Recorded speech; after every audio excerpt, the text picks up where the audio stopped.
Proceed, Silenus, to procure my fall, and by the doom of death end woes and all. Merchant of Syracuse, plead no more. I am not partial to infringe our laws. It hath in solemn sentence been decreed, both by the Syracusians and ourselves, to admit no traffic to our adverse towns. Nay more, if any born at Ephesus be seen in any Syracusan marts and fairs, again, if any Syracusan born come to the bay of Ephesus, he dies. His goods confiscate to the duke's dispose, unless 1,000 marks be levied to quit the penalty and ransom him. Thy substance, valued at the highest rate, cannot amount to 100 marks. Therefore, by law, thou art condemned to die. Yet this my comfort. When your words are done, my woes end likewise with the evening sun. Well, Syracusan, say in brief the cause, why thou departest from thy native home, and for what cause thou camest to Ephesus. In Syracuse was I born and wed into a woman, happy but for me, and by me had not her hap been bad. With her I lived in joy. Our wealth increased by prosperous voyages I often made to Epidamnum. There had she not been long, but she became a joyful mother of 2 goodly sons, and which was strange, the one so like the other, as could not be distinguished but by names. At that very hour, and in the self-same inn, a meaner woman was delivered of such a burden, male twins, both alike. Those, for their parents were exceeding poor, I bought and brought up to attend my sons. My wife, not meanly proud of 2 such boys, made daily motions for our home return. Unwilling, I agreed.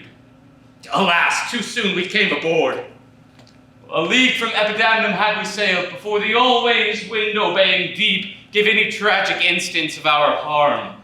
But the sailors sought for safety by our boat and left the ship, then sinking right to us. And my wife, more careful for the latter board, had fastened him unto a small spare mast. To him one of the other twins was bound, whilst I had been like he full of the other. With the children thus disposed, my wife and I fastened ourselves at either end the mast, and floating straight, obedient to the stream, was carried towards Corinth, as we thought. Well, at length, the seas waxed calm, and we discovered 2 ships from far making amain to us, of Corinth that, of Epidaurus this. But ere they came, let me say no more. Gather the sequel by that went before. Nay, forward, old man, do not break off so, for we may pity, though not pardon thee. For, ere the ships could meet by twice 5 leagues, we were encountered by a mighty rock, which being violently borne upon, our helpful ship was splitted in the midst, so that, in this unjust divorce of us, fortune had left to both of us alike what to delight in, what to sorrow for. For her part, poor soul, seeming as burdened with lesser weight, but not with lesser woe, was carried with more speed before the wind, and in our sight they 3 were taken up by fishermen of Corinth, as we thought. At length, another ship had seized on us, and would have reft the fishers of their prey, had not their bark been very slow of sail. And therefore, homeward did they bend their course. And for the sake of them thou sorrowest for, do me the favor to dilate at full what befallen of them and thee till now. Oh, my youngest boy, and yet my eldest care, at 18 years became inquisitive after his brother, and importuned me that his attendant, so his case was like, reft of his brother, but retained his name, might bear him company in the quest of him, whom, whilst I labored of a love to see, I hazard the loss of whom I loved. 5 summers have I spent in furthest Greece, roaming clean through the bounds of Asia, and, coasting homeward, came to Ephesus. But here must end the story of my life, and happy were I in my timely death, could all my travels warrant me they live. Hapless Aegean, whom the fates have marked to bear the extremities of dire mishap. Now trust me, were it not against our laws, my soul would sue as advocate for thee. But though thou art a judge to the death, yet I will favor thee in what I can. Therefore, merchant, I'll limit thee this day to seek thy life by beneficial help. Try all the friends thou hast in Ephesus. Beg thou or borrow to make up the sum, and live. If not, then thou art doomed to die. Jailer, take him to thy custody. I will, my lord. Hopeless and helpless doth Aegean wend, but to procrastinate his lifeless end.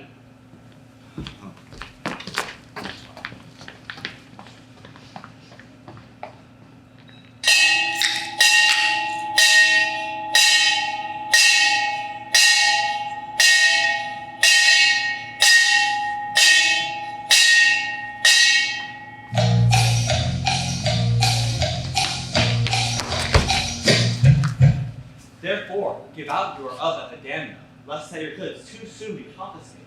This very day a Syracusan merchant is apprehended for arrival here, and not being able to buy up his life, according to the statute of the town, dies ere the weary sun set in the west. There is your money that I had to keep. Go bear it to the centaur where we host, and stay there, Dromio, till I come to thee. Within this hour, it will be dinner time. Till that, I'll view the manners of the town, peruse the traders, gaze upon the buildings, and then return and sleep within mine inn. For with long travel, I am stiff and weary. Get thee away! Many a man would take you at your word and go indeed, having so good a meaning. A trusty villain, sir, that very often I am dull with care and melancholy, lightens my humor with his merry jests. What, will you walk with me about the town and then go to mine and dine with me? I am invited, sir, to certain merchants, of whom I hope to make much better. I crave your card. Soon at 5 o'clock. Please you. I'll meet with you upon the mark, and afterward consort you till that time. My present business calls me from you now. Farewell till then. I will go lose myself and wander up and down to view the city. Sir, I commend you to your own content. He that commends me to mine own content, commends me to the thing I cannot get. I to the world am like a drop of water, that in the ocean seeks another drop, who falling there to find his fellow forth, unseen, inquisitive, confounds himself.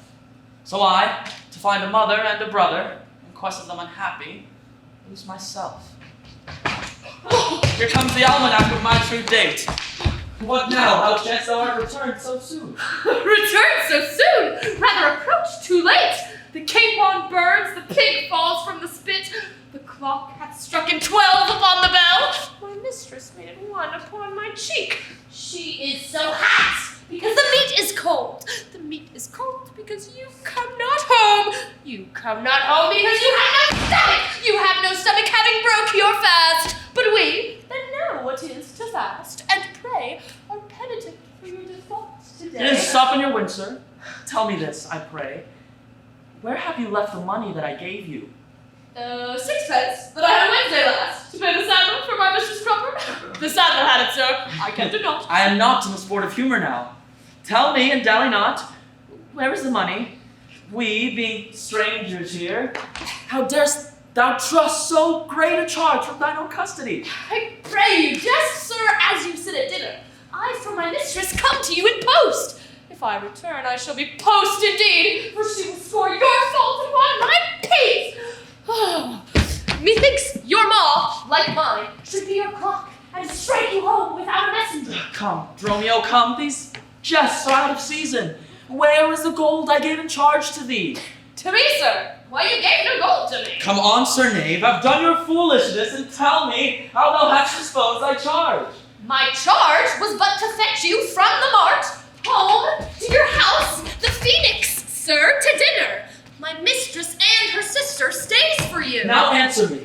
In what safe place you have bestowed my money, or I shall break that very sconce of yours that stands on tricks when I will dispose. Where is 1,000 marks thou hast of me? I have some marks of yours upon my pate, some of my mistress's marks upon my shoulders, but not 1,000 marks between you both. If I should pay your worship those again, perchance you would not bear them patiently. Thy mistress's marks? What mistress, knave, hast thou? Your worship's wife, my mistress of the Phoenix, she that doth fast till you come home to dinner, and prays that you will hie you home to dinner. What? Wilt thou flout me thus into my face, being forbid? There! Take to that, Sir Knave! Oh, what mean you, sir? For God's sake, hold your hands. Nay, and you will not. I'll take my heels. Upon my life, by some device or other, the villain is o'erwrought of all my money. They say this town is full of cozenage, has nimble jugglers that deceive the eye, dark working sorcerers that change the mind, soul-killing witches that deform the body, disguised cheaters, prating mountebanks, and many such like liberties of sin. If it proves so, I will be gone the sooner. I'll to the centaur to go seek this doof. I greatly fear my money is not safe.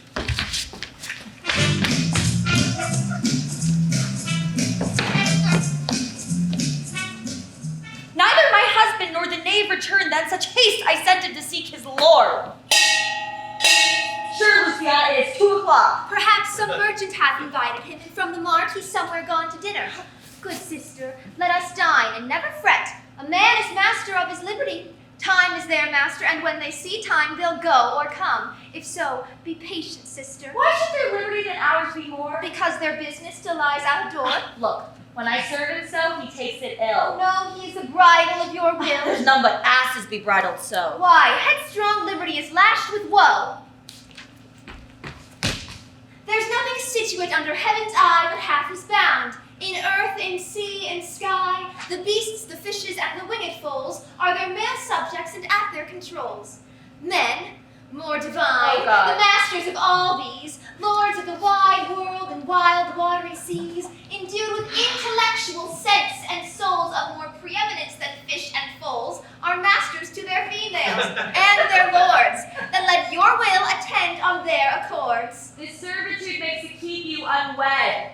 Not this, but troubles of the marriage bed. But were you wedded, you would bear some sway. Ere I learn love, I'll practice to obey. How? If your husband start from some other where? Till he come home again, I would forbear. Patience unmoved. No marvel, though she pause. They can be meek that have no other cause. A wretched soul, bruised with adversity. We've been be quiet when we hear a cry, but were we ourselves burdened with the light weight of pain, as much or more we ourselves should complain. So thou, that hast no unkind mate to grieve thee, with urging helpless patience which relieve me, but till thou see the like right bereft, this fooled by patience in thee will be left. Well, I will marry one day, but to try. Here comes your man, now is your husband's nigh. Say, is your tardy lord not at hand? Nay, he's at 2 hands with me, and that my 2 ears can witness. Say, that thou speakst with him, knowst thou his mind? Aye, he told his mind upon mine ear. Beshrew his head, I scarce could understand it. Spake he so doubtfully thou couldst not feel his meaning? Nay, he struck so plainly I could too well feel his blows. And withal so doubtfully I scarce could understand them. But say, I prithee, is he coming home? It seems he hath great care to please his wife. Why, mistress, sure, my lord is horn mad. Horn mad, the villain! I be not cuckold mad, but sure he is stark mad. When I desired him to come home to dinner, he asked me for 1,000 marks in gold. 'Tis dinner time, quoth I. My gold, quoth he. Your meat doth burn, quoth I. My gold, quoth he. Will you come home, quoth I. My gold, quoth he. Where is the 1,000 marks I gave thee, villain? The pig, quoth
cheek, oh, that he had wasted it. Are my discourses dull, barren my wit? What ruins in me can be found by him not ruined? That is he the ground for my defeatures. My decayed fair, a sunny look of his would soon repair. But too unruly dear, he breaks the pale and feeds from home, for I am but his dead. Self-harming jealousy, fie, beat it hence. Oh, unfeeling fools can with such wrongs dispense. I know his eye doth homage elsewhere, or else what lets it that he should be here?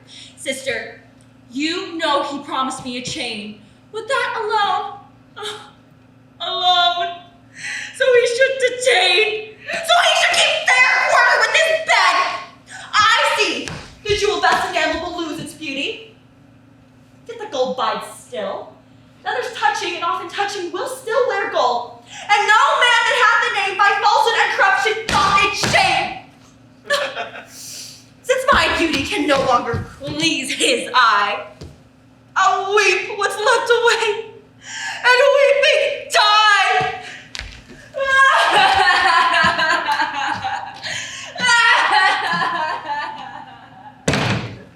How many fond fools serve mad jealousy?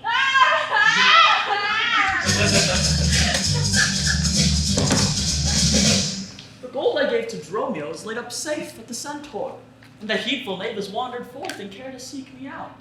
By computation in mine host's report, I could not speak with Dromio since at first I sent him from the port. Ah, see, here he comes.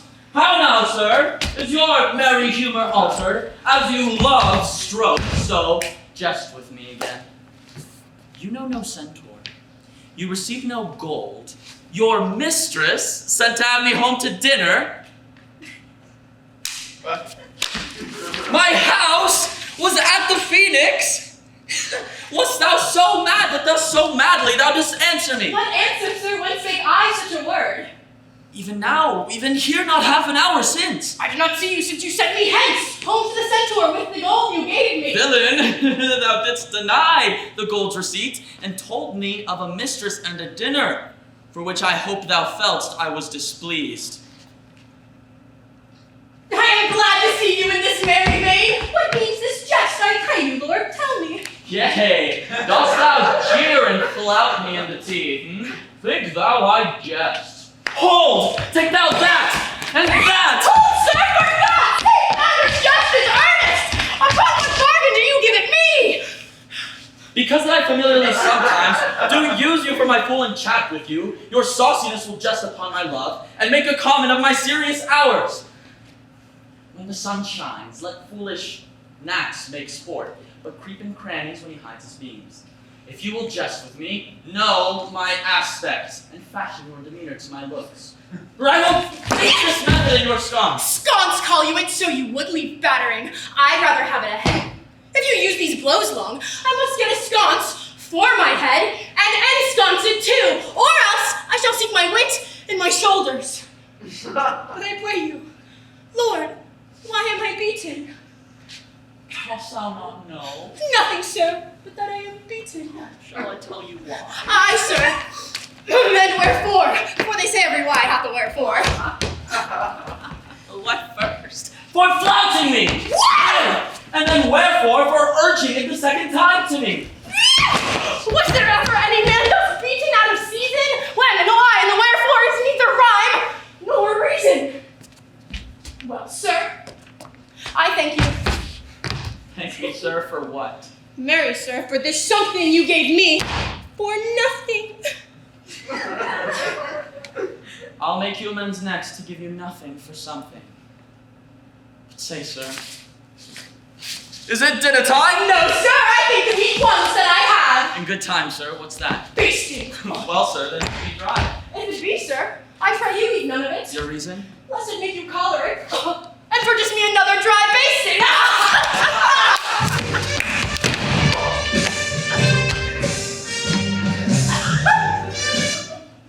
Soft. Who walks us yonder? Aye, Antipholus. Look strange and frown? Some other Mistress hath thy sweet aspects?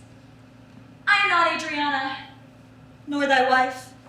The time was once when thou unurged wouldst vow that never words were music to thine ear, that never object pleasing to thine eye, that never touch welcome to thy hand, that never meet sweet savor to thy taste, unless I spake, or looked, or touched, or carved to thee. How comes it, my husband? How comes it that thou should be strange to thyself? Thyself, I call it, being strange to me. That undividable, incorporate, better than thy dear self, but do not tear thyself away from me.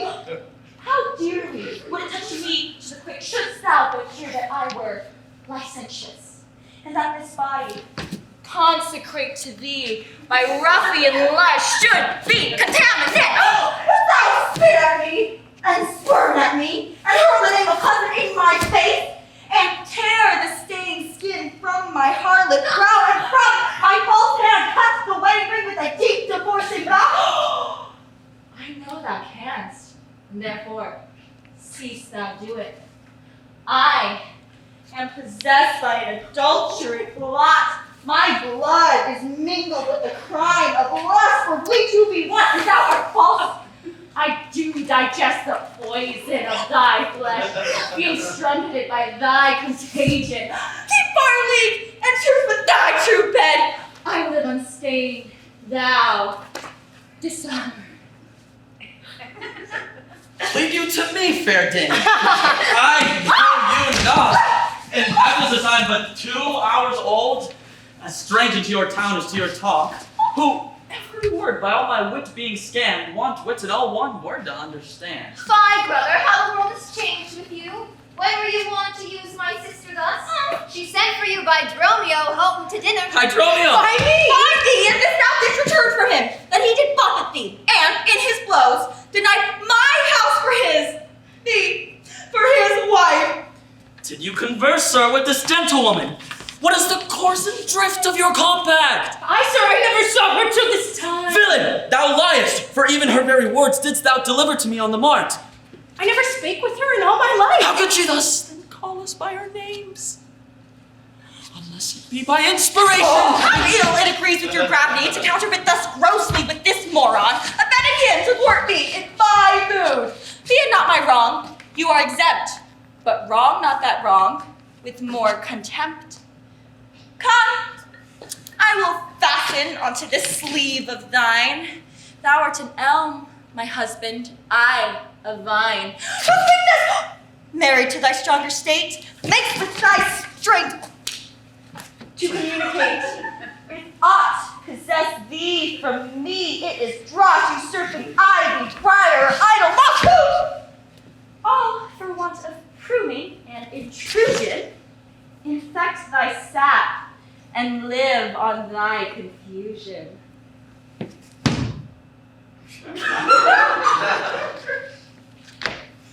To me she speaks. She moves me for her theme. What, was I married to her in my dream, or sleep I now and think I hear all this? What error drives our eyes and ears amiss? Until I know the short certainty, I'll entertain the offered fallacy. Dromio,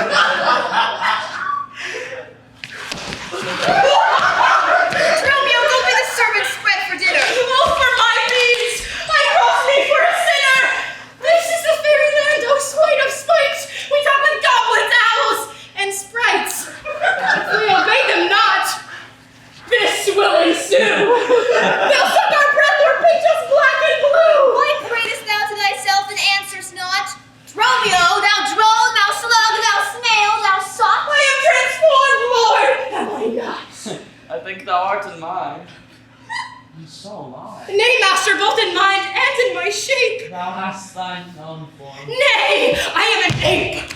If thou art changed to aught, 'tis to an ass. 'Tis true. She rides me and I long for grass. 'Tis so I am an ass, else it could never be.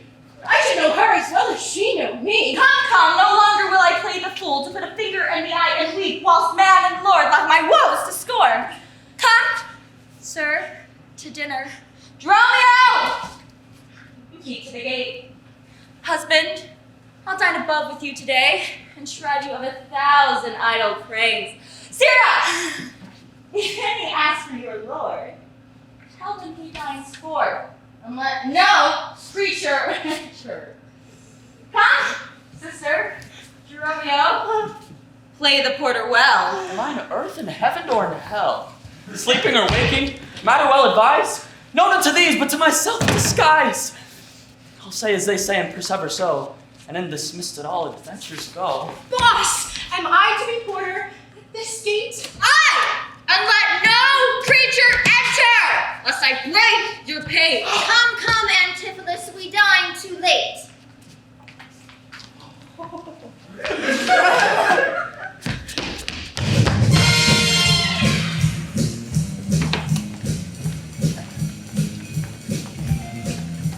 Good Signor Angelo, you must excuse us all. My wife is shrewish when I keep not hours. Say that I lingered at your shop to see the making of her coconettes, and that tomorrow you will bring it home. Ah, here's a villain that would face me down. He met me on the mart, said that I beat him, and charged him with 1,000 marks in gold, and that I did deny my wife and house. Thou drunkard thou, what dost thou mean by this? Say what you will, sir, but I know what I know. That you beat me on the mart, I have your hand to show.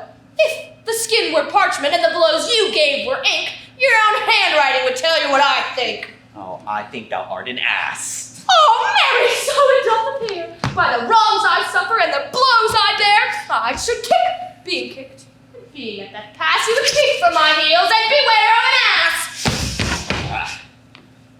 You're sad, Signor Balthasar. God, I'm cheered. Answer my goodwill and your good welcome here. I hold your dainties cheap, sir, and you're welcome, dear. Oh, Signor Balthasar, either at flesh or fish, a table full of welcome and scarce one dainty dish. Good meat, sir, is common, not every churl affords. And welcome more common, for that's nothing but words. Small cheer and great welcome makes a merry feast. To a stand thrifty host, and more sparing guests, but don't my fates be mean. Take them in good part. Better cheer may you have, and not with better heart.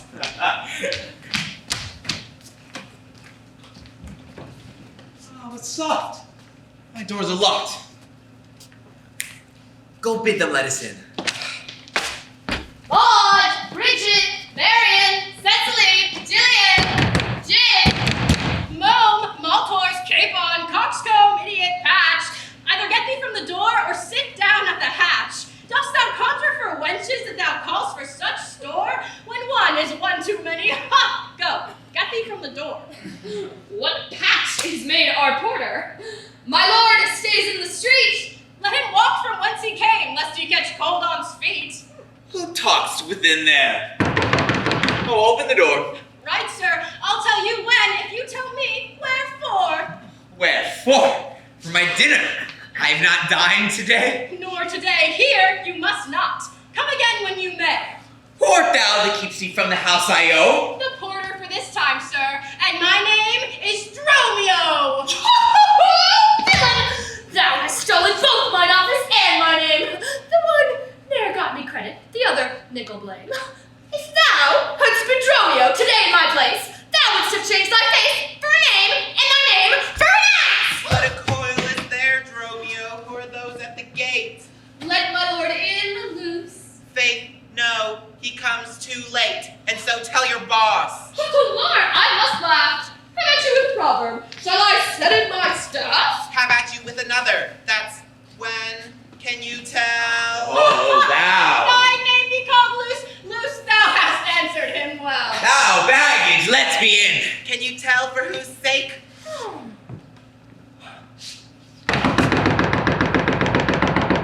Boss, knock the door hard. Let him knock till it ain't. Oh!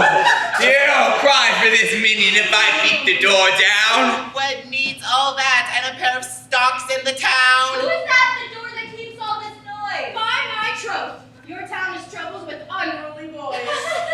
Are you there, wife? You might have come before. Sir, Nick! force you from the door. Oh! If you went in pain, boss, and this knave would go sore. Neither tears, sir, nor welcome. We would fain have either. In debating which was best, we shall part with neither. They stand at the door, boss. Bid them welcome hither. But soft. There's something in the wind that we cannot get in.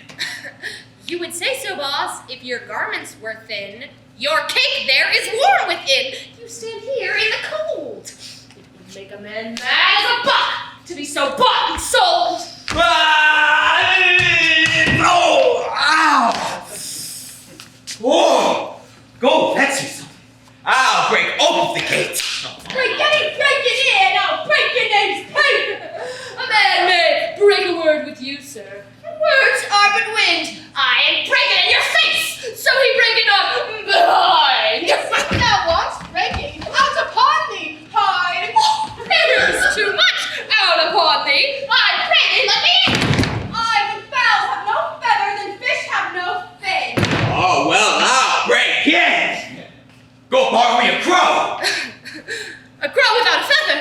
Master, mean you so? For a fish without a fin, there's a fowl without a feather. If a crow help us in, sir, we'll pluck a crow together. Get thee gone. Fetch me an iron crow. Have patience, sir! Oh, let it not be so! Herein you war against your reputation, and draw within the compass of suspect the unviolated honor of your wife. Once this, your long experience of her wisdom, her sober virtue, her years and modesty, plead on her part some cause to you unknown. And doubt not, sir, but she will well excuse why at this time the doors are made against you. Be ruled by me. Depart in patience, and let us to the tiger all to dinner. And about evening come yourself alone to know the reason of this strange restraint. Fine. You have prevailed. I will depart in quiet and, despite mirth, mean to be merry. Oh, I know a way to excellent discourse. Pretty, witty, wild, yet too gentle. There we will dinner. My wife, I pray without deserting, have oftentimes upbraided me withal. To her we will dine. Good sir, get you home, and fetch the chain by this I know 'tis made. Bring it, I pray you, to the porpentine. For there's the house the chain will hide so. You've nothing but to spite my wife. Upon mine hostess there. Good sir, make haste. If mine own doors refuse to entertain me, I'll go elsewhere to see if they'll disdain. I'll meet you at that place an hour hence. Do so. This jest shall cost you some expense.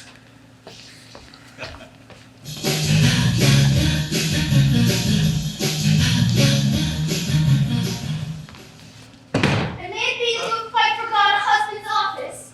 Shall, Antipholus, even in the spring of love, thy love springs wrought? If you did wed my sister for her wealth, then for her wealth's sake, use her with more kindness.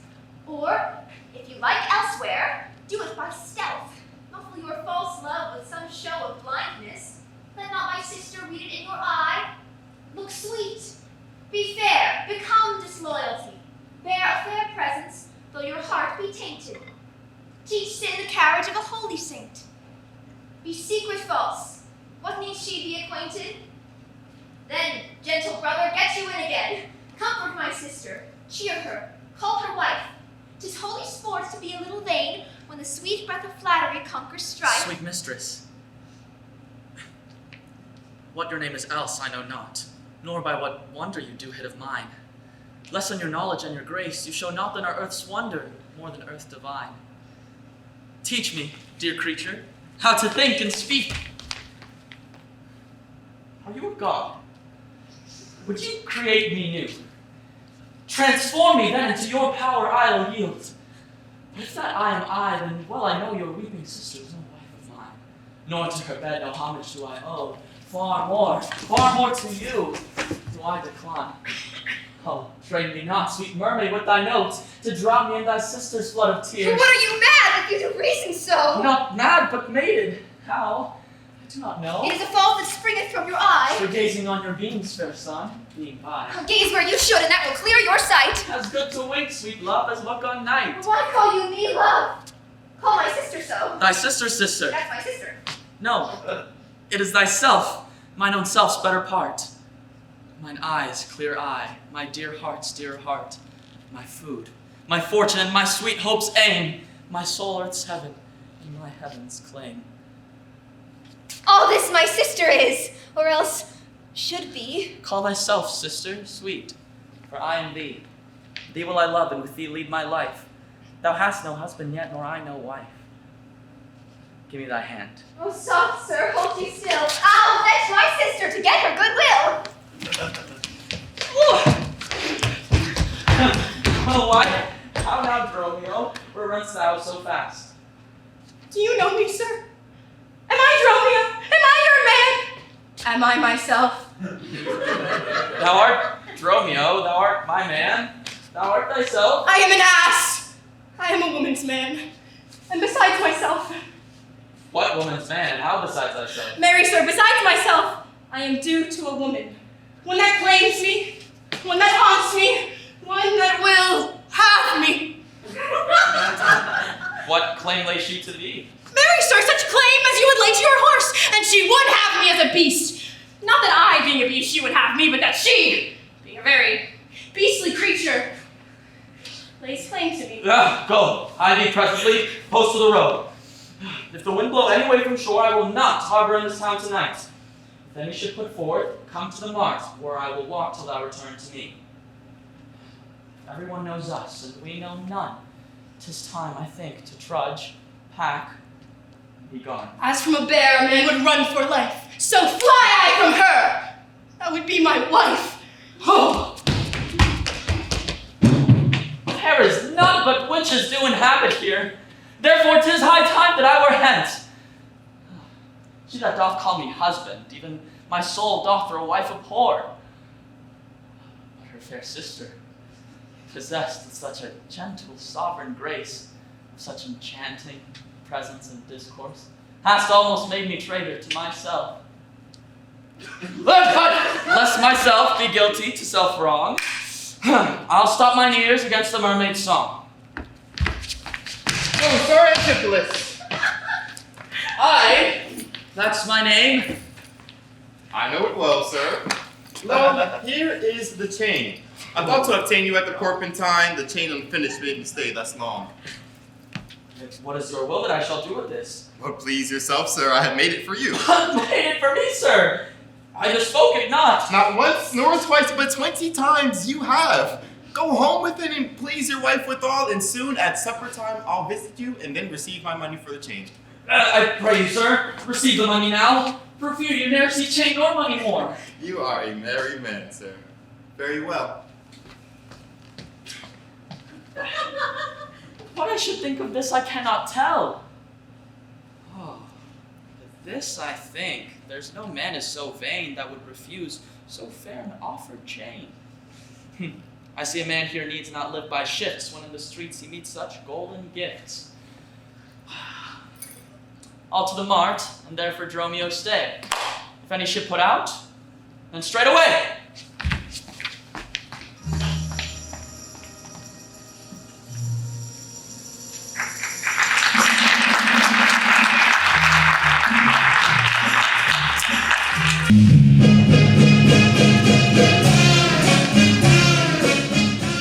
You know, since Pentecost, the song is due, and seems I don't much importune you. Nor now I am not, but that I am bound to Persia and want guilders for my voyage. Therefore, make present satisfaction or attach you by these officers. Even just the sum that I do owe to you is growing to me by Antipholus, and in the instant that I met with you, he had of me a chain. At 5 o'clock I shall receive the money for the same. Please, if you walk with me down to his house, I will discharge my bond, and thank you too. That labor may you say. See where he comes. While I go to the goldsmith's house, go thou and buy a rope's end that I will bestow upon my wife and her confederates for locking me out of my doors by day. But soft, I see the goldsmith there. Get thee gone. Buy thou a rope and bring it home to me. I buy £1,000 a year. I buy a rope. A man is well helped that trust to you. I promised your presence in the chain, yet neither chain nor goldsmith came to me. You like you thought our deal would last too long if we were chained together, and therefore came not. Saving your merry humor, here's the note. How much your chain weighs to the utmost carats, the fineness of the gold and chargeable fashion, which doth amount to 3 odd ducats more than I stand debted to this gentleman. I pray you see him presently discharged, for he is bound to sea and stays but for it. I'm not furnished with the present money. Besides, I have some business in the town. Good Signor, take the stranger to my house, and with you take the chain, and bid my wife disperse to someone the receipt thereof. Perchance I'll be there as soon as you. And you will bring the chain to her yourself? I'll bear you, lest I come at time enough. Well, sir, I will. Have you the chain about you? And if I have not, sir, I hope you have, or else you may leave without your money. Nay, come, I pray you, sir, give me the chain. Both wind and tide stays for this gentleman, and I, to blame, have held him here too long. Good Lord! You used this dalliance to excuse your breach of promise to the porpentine.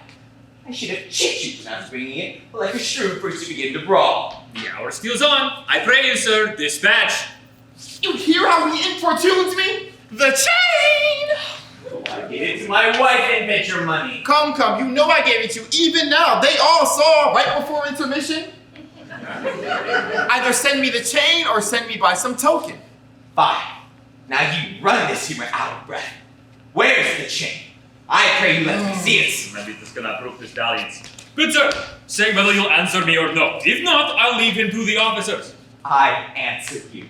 What should I answer you? The money that you owe me for the chain? I owe you none till I receive the chain. No, I gave it to you half an hour since. Oh, you gave me none. You wrong me much to say so. You wrong me more, sir, in denying it. Consider how it stands upon my credit. Well, officers, arrest him at my suit. We do, and charge you in the Duke's name to obey. Oh, this touches me in reputation. Either consent to pay this sum for me, or I attach you by these officers. Consent to pay thee that I never had. Arrest me, foolish fellow, if thou darest. Here's thy fee. Arrest him, officers! I would not spare my own brother in this case if he were to scorn me so apparently. We do arrest you, sir. You hear the suit. Oh, I do obey thee till I give thee bail. But Sirrah, you shall buy the sport as dear as all the metal in your shop. Sir, I will have law in Ephesus, to your notorious shame. I doubt it's not. Boss! There is a ship of epidemium that stays until her owner comes aboard. And then, sir, she bears away. Our freight, sir, I have conveyed aboard, and I have bought the oil, the balsamum, and the aquavitae. The ship is in her trim. The merry wind blows fair from land. They stay not for all but for their owner, captain, and yourself. Oh, how now, a madman! Why, thou peevish sheep, what ship of epidemiums takes for me? A ship you sent me to hire conveyance. Oh, thou drunky dope! I sent thee for a rope and told thee to what purpose and what end. You sent me for a rope's end as soon. You sent me to the bay, sir, for a ship. I will debate this matter at more leisure, and teach your ears to listen to me with more heed. To Adriana, villain, hide you straight. Give her this key and tell her that there's covered over with Turkish tapestry. There's a purse of ducats. Let her send it. Tell her I am arrested in the street, and that shall bail me. Oh, hide thee, pin and be gone! On, officers, to prison till it come. To Adriana! That is where we dined. Thither I must, although against my will, for servants must their bosses' minds fulfill.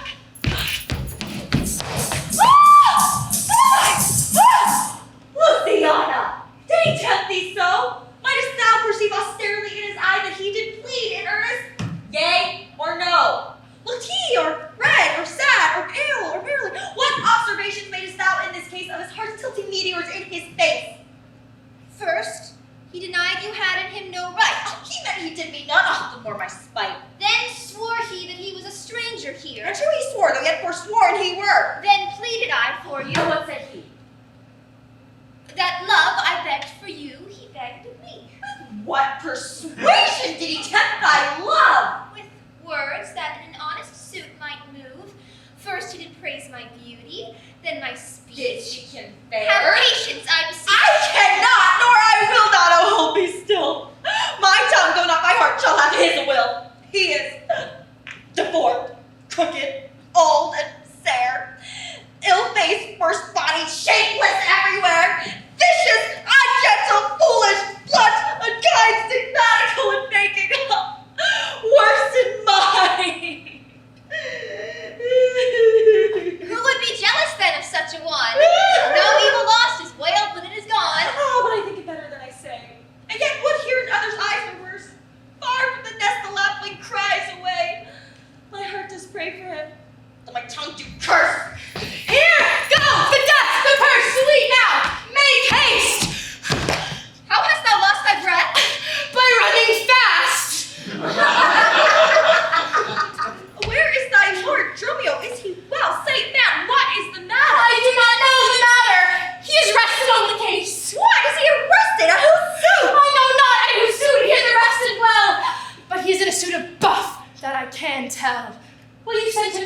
Redemption of money is debt! Don't touch it, sister.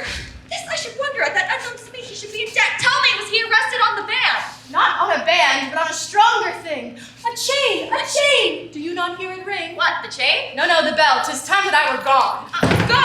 Dromio, there's the money, bear it straight, and bring thy lord home immediately! Come, Luciana, I am pressed down with conceit. Conceit! Ha! My comfort and my injury.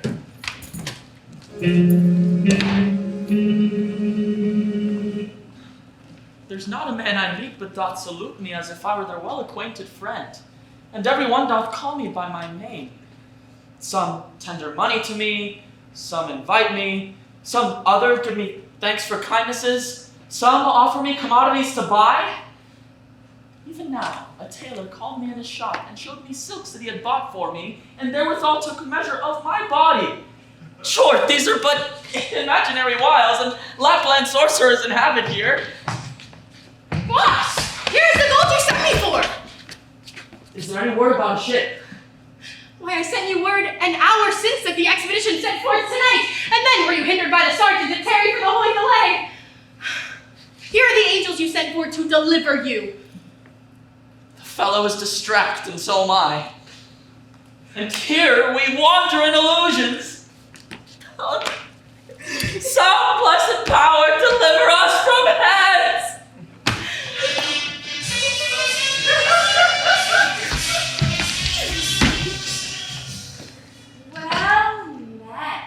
Well met, Sir Antipholus.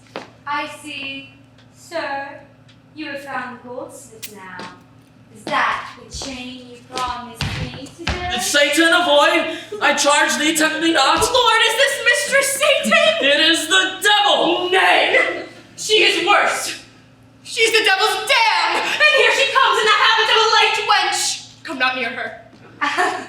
You and your man are marvelous merry, sir. Will you go with me? We'll mend our dinner here. Boss, if you do, expect spoon meat or bespeak a long spoon. Why, Dromio? Very, sir. She must have a long spoon that must eat with the devil! Avoid that feat! Thou art as you are all a sorceress. I conjure thee to leave me and be gone. Give me the ring of mine you had at dinner, or, for my diamond, the chain you promised. And I'll be gone, sir, and not trouble you. Some devils ask, but the parings of one's nails, a rush, a hair, a drop of blood, a pin, a knife, a cherry stone, but she, more covetous, would have a chain. Boss, be wise, and if you give it her, the devil will shake her chain and fright us with it. I pray you, sir, my ring or else the chain. I hope you do not mean to cheat me so. Thou witch! Come, Dromio, let us go. Fly, pride, says the peacock. Mistress, that you know. Now out of doubt, Antipholus is mad, else would he never so demean himself. A ring he hath of mine with 40 ducats, and for the same he promised me a chain. Both of one another he denies me now. The reason that I gather is he is mad, besides the present instance of his rage. It's a mad tale he told today at dinner of his own doors being shut against his entrance. Be like his wife, acquainted with his fits, on purpose shut the doors against his way. My way now is to hie home to his house, and tell his wife that, being lunatic, he had rushed into my house and took perforce my ring away. This course I fit his shoes, for 40 ducats is too much to lose.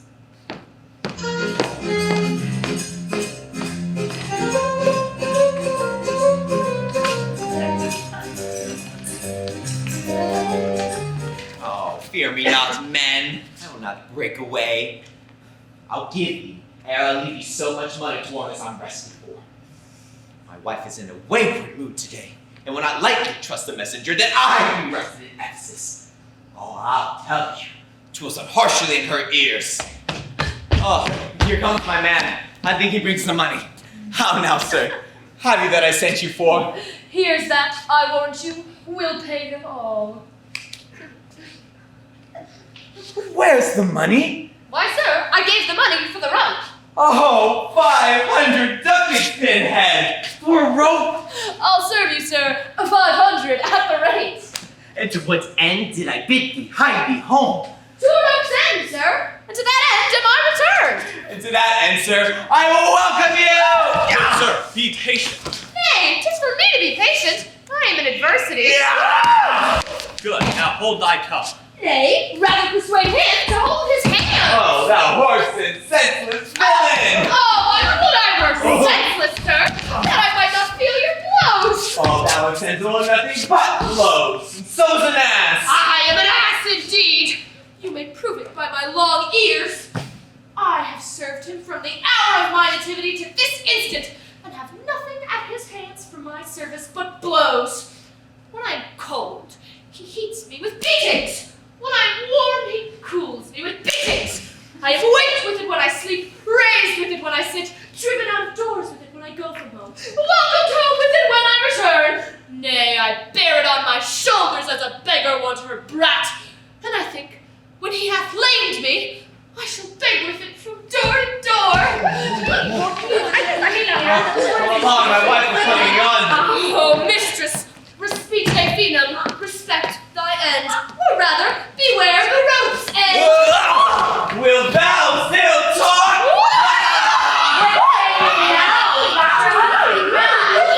Civility confirms no less. Good doctor. You are a conqueror. Establish his true sense again, and I will please you with what you do the man. How fiery and sharp he looks. Give me your hand and let me feel your pulse. Here's my hand, and let it feel your ear. I charge thee, Satan, out within this land, to yield possession to my holy prayers, and to thy state of darkness hide thee straight. I come to thee by all the saints in heaven. Oh, peace, naughty wizard, peace. I'm not mad. And thou art not for distressed soul. You, minion, you. Are these your customers? Did this companion with the saffron face feast and revel at my house today, whilst upon me mine own guilty doors were shut, and I denied enter my house? Oh, husband, God, thou know you dined at home today. Where have remained until this time, free of these slanders and this open shame? Dined at home. Yes. Villain, what sayest thou? Sir, sooth to say, you did not dine at home. Were not my doors locked, and I shut out? Purdy, your doors were locked, and you shut out. Oh, and did she not herself revile me there? No fable, she herself reviled you there. Did not her kitchen maid wail, taunt, and scorn me? Certes she did, the kitchen vestal scorn you. And did I not enraged apart from thence? In verity you did. My bones can bear witness that since have felt the vigor of his rage. It's good to soothe him in these contraries. It is no shame. The fellow finds his vein, and yielding to it, you must well his frenzy. Thou hast summoned the goldsmith to arrest me. Alas, I sent money to redeem you. By Dromio, who came in haste for it. Oh, money by me. Heart and goodwill you might, but surely, master, not a rag of money. What's not thou to her for a purse of ducats? She came to me, and I delivered it. And I witness with her that she did. God and the rope maker bear me witness that I was sent for nothing but a rope. Mistress, both man and ward is possessed. I know it by their pale and deadly looks. They must be bound and weighed in some dark womb. Ooh, say, wherefore dost thou lock me forth today? And why dost thou deny the bag of gold? I did not, gentle husband, lock thee forth. And, gentle lord, I received no gold. But I confess, sir, that we were locked out. Dissembling villain, thou speakest falsely both. Dissembling harlot, thou art false in all, and art confederates with the damned pack that would make a louse of abject scorn of me. Oh, but with these nails, I shall pluck out these false eyes that would behold me, this shameful sport!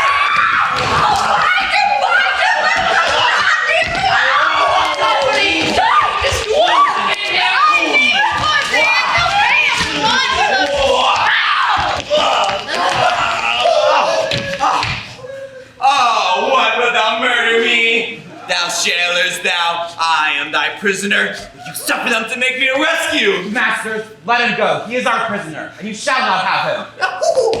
Bind this man, for he is frantic too. What wilt thou do, thou peevish officer? Hast thou the right? See a wretched man do outrage and displeasure unto himself? He is our prisoner. If we let him go, the debt he owes will be required of us. I will discharge thee ere I go from thee. Bear me forthwith unto his creditor, and, knowing how the debt grows, I will pay it. Good, Sir Doctor. See him safely conveyed to my house. Oh, most unhappy day. Oh, most unhappy strumpet. Boss, I am entered here in bond for you.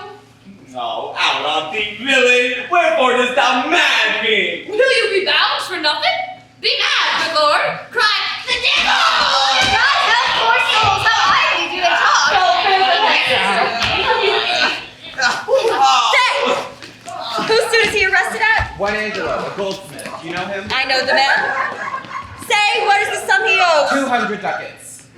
Say how grows it due? Due for a chain your husband had of him. He did bespeak a chain of me, but had it not. When as your husband, all enraged today, came rushing into my house and took away my ring, the ring I saw upon his finger now. Soon after, I did meet him with the chain. It may be so, but I never did see it.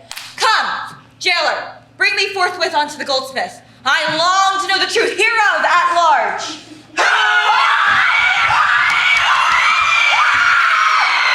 God, for thy mercy, they are loose again! They come upon us with thinking swords too! Come, let's go from our hilltop and bound again! Away, they'll kill us!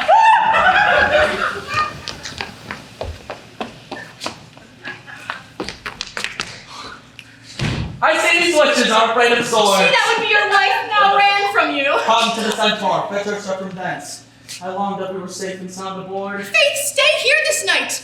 They will surely do us no harm. You see, they speak us fair. Give us gold. Methinks they are such a gentle nation that, but for the mountain of mad flesh that claims marriage of me, I could find it in my heart to stay here and turn witch. No, I will not stay tonight for all the town. Therefore away, get our stuff aboard.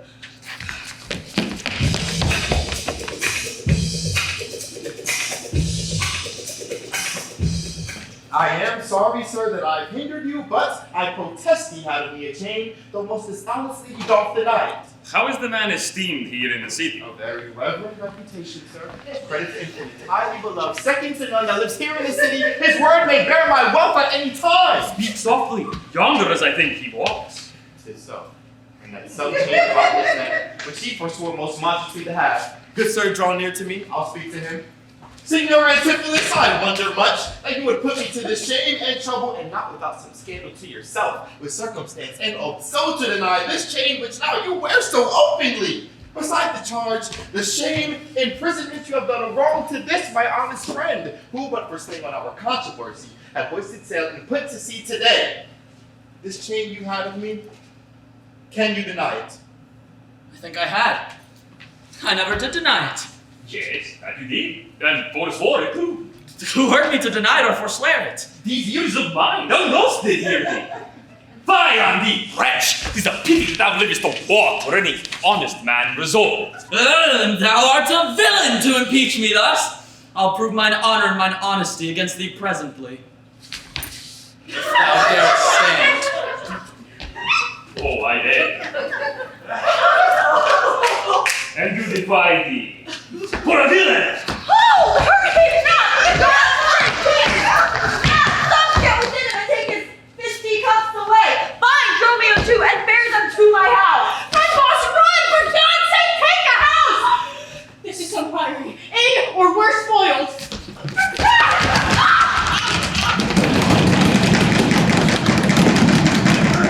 People, wherefore draw you hither? To fetch my poor distracted husband hence. Let us in, that we may bind him fast and bear him home for his recovery. I knew he was not in his perfect wits. I am sorry now that I did draw on him.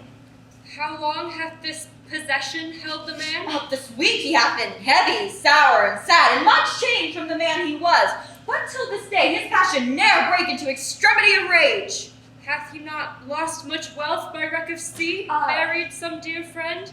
Hath not else his eye strayed his affection in unlawful love, a sin prevailing much in youthful men who give their eyes the liberty of gazing. Which of these sorrows is he subject to? To none of these, well, except the last. Nay, some love often draw his glance from home. You should for that have reprehended him. Why, so I did. Aye, but not rough enough. As roughly as my modesty would let me. Haply in private. And assemblies too. Aye, but not enough. This is the copy of our conference. In bed, he slept not for my urging it. At board, he fed not for my urging it. Alone, oh, it was the subject of my theme. In company, I often glanced at. Still, did I tell him it was vile and bad? And thereof came it that the man was mad. The venom clamors of a jealous woman poisons more deadly than a mad dog's tooth. It seems his sleeps were hindered by thy railing, and therefore comes it that his head is light. Thou say'st his meat was sauced with thy upbraidings. Unquiet meals make ill digestions, thereof the raging fire of fever bred, and what's a fever but a fit of madness? The consequence is then thy jealous fits have scared thy husband from the use of wit. She never reprehended him but mildly when he demeaned himself rough, rude, and wildly. Why bear you these rebukes and answer not? She did betray me to my own reproof. Oh. Good people, enter and lay hold to him. No, not a creature enters in my house. Then let your servants bring my husband hither. Neither. He took this place for sanctuary, and it shall privilege him from your hands till I have brought him to his wits again, or lose my labor in assaying it. I will attend my husband, be his nurse, and therefore let me have him at home with me. Be patient, for I will not let him stir till I have used the approved means I have, with wholesome syrups, drugs, and holy prayers to make of him a formal man again. Therefore depart, and leave him here with me. I will not leave my husband hence, and ill it doth beseem your holiness to separate the husband and the wife. Be quiet and depart. Thou shalt not have him. What is the guilt of this indignity? Come! I will lay prostrate at his feet and never rise till my tears and prayers hath won his grace to come in person and take perforce my husband from the abyss! By this I think the points far. Anon, I'm sure the Duke himself in person comes this way to the melancholy bay, the place of death and sorry execution. Behind the digits of the abbey. Upon what cause? To see a reverend Syracusean merchant who put unluckily into this bay against the laws and statutes of this town, beheaded publicly for his offense. See where they come, we will behold his death. Kneel to the Duke before he pass the abbey. Yet once again proclaim it publicly. If any friend will pay the sum for him, he shall not die, so much we tender him. Justice! Sacred Duke. Against the abbess! She is a virtuous and reverend lady. It cannot be that she hath done thee wrong. May it please your grace. Antipholus, my husband, whom I made lord of me and all I had by your important letters, this ill day, a most outrageous fit of madness took him. Then desperately he hurried through the streets with Dromio as mad as he, doing displeasure on the citizens by rushing into their houses, bearing thence rings, jewels, anything his rage did like. Once did I get him bound and sent home again, whilst to take orders for the wrongs I went, that here and there his fury hath committed. Anon, I know not by what strong escape he broke from those that had guard of him, and with his mad attendant and himself, each with ireful passion and drawn swords, met us again and madly bent on us, till, with raising of more aid, we came to have them bound again. And then they fled into this abbey, whither we pursued them, and here, oh, the abbess shuts the gates on us and will not suffer us to fetch him out, nor let him out, that we may bear him home for his recovery. Therefore, most gracious Duke, with thy command, let him be brought forth and borne hence for help. Go, some of you, knock at the abbey gates, and bid the lady abbess come to me. I shall determine this before I stir. Adriana, help!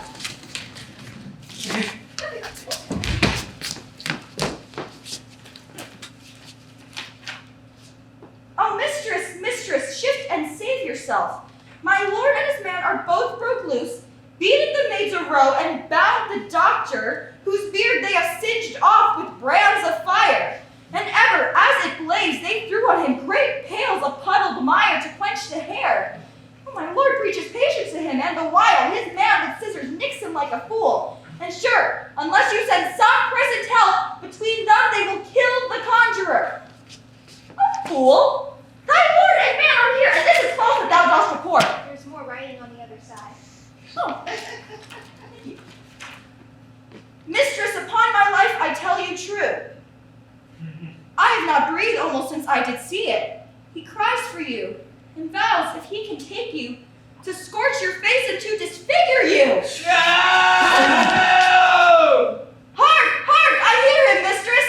Fly, be gone. Come, stand by me, fear nothing. By me, it is my husband. Witness you that he is now borne about invisible. Even now, we have him here in the abbey, and I there hast thought beyond all human reason. Oh, justice! Oh, most gracious Duke, grant me justice! Even for the service I long since did thee, when I went to the wars with thee and took deep scars to save thy life. Even for the blood that I lost for thee, now grant me justice. Unless the fear of death doth make me dote, I see my son, Antipholus, and Dromio. Justice, sweet prince, against that woman there. Beyond imagination is the wrong that she this day has shameless thrown on me. Discover how, and thou shalt find me just. This great Duke, she shut the doors upon me, while she with harlots feasted in my house. A grievous fault, say, woman, didst thou so? No, my lord, myself, he and my sister did die at home today. So befalls my soul that this is false that he burdens me withal. Ne'er may I look on day nor sleep on night, but she tells your highness simple truth. Oh, perjured woman! They are both forsworn. In this the madman justly chargeth them. My liege, I am advised what I say. Neither disturbed with the effects of wine, nor heady rash, provoked with raging ire. Albeit my wrongs might make one wiser man. This woman locked me out this day from dinner. Oh, that goldsmith there, were he not packed with her, could witness it, for he was with me then, who parted with me to fetch a chain, promising to bring it to the port in time where Balthazar and I did dine together. Him not coming thither, I went to seek. In the street I met him, and in his company that gentleman. There did this perjured goldsmith swear me down that I this day of him received the chain, which God he knows I saw not, for which he did arrest me with an officer. I did obey, and sent my peasant home for a certain he with none mature. Then verily, I bespoke the officer to go in person with me to my house. Along the way, we met my wife, her sister, and a rabble more of vile confederates. Along with them, they brought one Pinch, a hungry, lean-faced villain, forsooth, took him on as a conjurer. Then gazing in mine eyes, feeling my pulse, and with no face as to our facing me, cries out I was possessed. Then all together they fell upon me. They bound me, they bore me thence in a dark and dinkish vault at home, left me and my man both bound together. Gnawing with my teeth, our bonds in sunder, I gained my freedom, and ran immediately to your grace, from whom I beseech to give me ample satisfaction with his deep shames and great indignities. My lord, in truth, thus far I witnessed with him that he dined not at home, but was locked out. Had he such a chain of thee, or no? He had, my lord, and when he ran in here, these people saw the chain about his neck. Besides, I will be sworn these ears of mine where you confess you have a chain with me. After you first forswore it on the mark, and thereupon I drew my piece from. And then you ran into this abbey here, from whence I think you are come by miracle. I never came within these abbey walls, nor ever did thou draw thy fist on me. I never saw the chain, so help me in heaven. This is false you burden me withal. Why, what an intricate piece is this? I think you all have drunk of Circe's cup. If here you housed him, here he would have been. If he were mad, he would not plead so coldly. You say he dined at home. The goldsmith here denies that saying. Sirrah, what say you? Sir, he dined with her there, at the Porpentine. He did, and from my fingers snatched that ring. 'Tis true, my liege, this ring I had of her. Saw'st him enter at the abbey here? As sure, my liege, as I do see your grace. Well, this is strange. Go call the abbess hither. I think you're all mated or stark mad. Most mighty Duke, vouchsafe me speak a word. Haply I see a friend will save my life and pay the sum that may deliver me. Speak freely, Syracusan, what thou wilt. Is not your name, sir, called Antipholus? And is not that your bondsman, Dromio? Within this hour, I was his bondman, sir. But he, I thank him, not in two by cords. Now am I Dromio and his men unbound. I am sure you, both of you, remember me. Ourselves we do remember, sir, by you, for lately we were bound as you are now. You are not Pinch's patient, are you, sir? Why look you strange on me? You've known me well. I never saw you in my life till now. Oh, grief hath changed me since you saw me last. But tell me, yet, dost thou not know my voice? Neither. Dromio, nor thou? No, trust me, sir, nor I. I am sure thou dost. Aye, but I am sure I do not. And whatsoever a man denies, you are not bound to believe him. Not know my voice. Oh, time's extremity, tell me thou art my son, Antipholus. I never saw my father in my life. Oh, 7 years since, in Syracuse, boy, thou knowest we parted. The Duke and all that know me in the city can witness that is not so. I never saw Syracuse in my life. I tell thee, Syracusan, 20 years have I been patron to Antipholus, during which time he ne'er saw Syracuse. I see thy age and dangers make thee dote. Most mighty Duke, behold a man much wrong. I see 2 husbands. Do mine eyes deceive me? One of these men is genius to the other, and so of these, which the natural man and which the spirit? Who deciphers whom? I, Sir Dromio, command him away! I, Sir Dromio, I pray let me stay. Aegean, art thou not? Or else his ghost? Oh, my old boss! Who hath bound him here?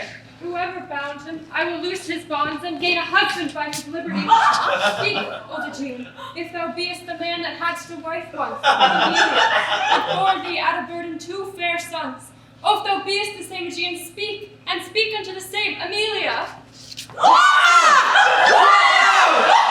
If I dream not, thou art Amelia. If thou art she, tell me, where is that son that floated with thee on the fatal raft? By men of Epidamnum, he and I and the twin Dromio all were taken up. But by and by, rude fishermen of Corinth by force took Dromio and my son from them, and me they left with those of Epidamnum. What then became of them, I cannot tell. I to this fortune that you see me in. Why, here begins his morning story right. These 2 Antipholuses, these 2 so like, and these 2 Dromios, one in semblance. Besides her urging to a wreck at sea, these are the parents to these children, which accidentally are met together. Antipholus, thou camest from Corinth first? No, sir, not I. I came from Syracuse. Stay apart, I don't know which is which! Oh, I came from Corinth, my most gracious Duke. And I with him. Brought to this town by the most famous warrior, Duke Menaphon, your most renowned uncle.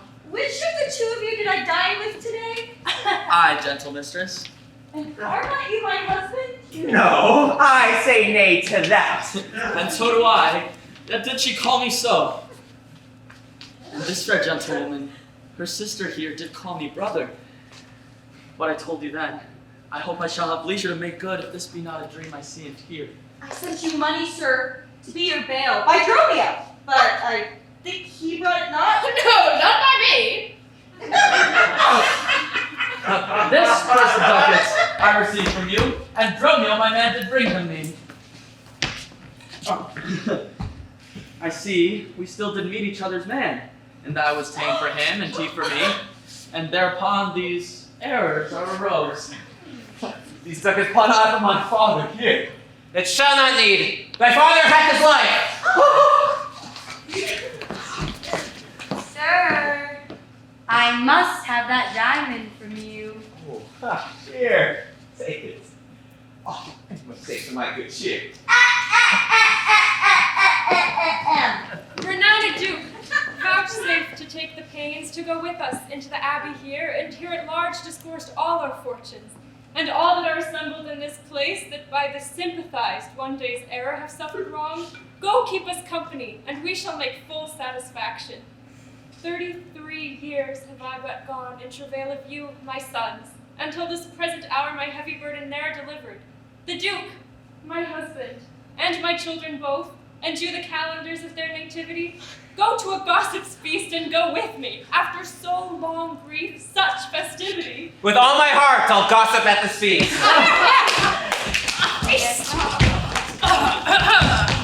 Boss, shall I fetch your stuff from shipboard? Oh, Dromio, what stuff of mine hast thou embarked? Your goods at the Centaur. He speaks to me. I'm your boss, Dromio. Come, go with us. We'll look to that anon. Embrace thy brother there. Rejoice with him. There's a friend at your master's house that kitchened me for you today at dinner. She shall be my sister, not my wife! Methinks you are my glass and not my brother. I see by you. I'm a sweet-faced youth. Will you walk in to see their gossiping? Not I, sir. You are my elder! Oh, that's a question. How shall we try it? We'll draw cuts for the senior! Till then, lead thou first. Nay, then thus. We came into the world like brother and brother. Now let us go hand in hand, not one before another.